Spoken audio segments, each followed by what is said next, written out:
காவல்துறையை கண்டித்து நின்று கொண்டிருக்கின்றோம். பெண்களுக்கு எதிரான குற்றங்கள் அதிகமாயிட்டே இருக்குதுங்க ஐயா. நான் வரும்பொழுது குறிப்பெடுத்துட்டு வந்தங்க ஐயா.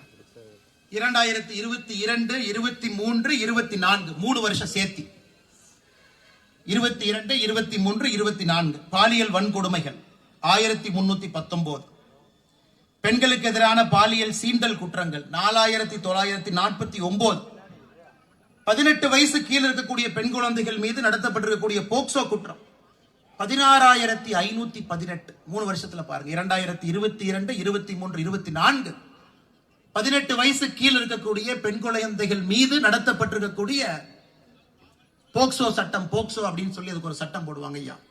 16518. இந்தியால எந்த மாநிலத்திலையும் 16000 கேஸ்ல கிடையாதுங்க ஐயா.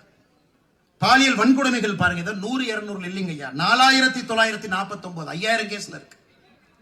சட்டம் ஒழுங்கு உறுதியாக தமிழகத்துல சீரழிந்து விட்டது. சட்டம் ஒழுங்கு உறுதியாக மாண்புமிகு முதலமைச்சர் ஐயா ஸ்டாலின் அவர்கள் கையில இல்ல. கையை விட்டது போயிருச்சுங்க ஐயா.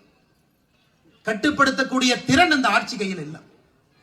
அதையெல்லாம் நாம் பார்த்து கொண்டிருக்கின்றோம், கவனித்துக் கொண்டிருக்கின்றோம். எப்ப தேர்தல் வராதா என்று நினைத்து ஏங்கிக் கொண்டிருக்கின்றோம்.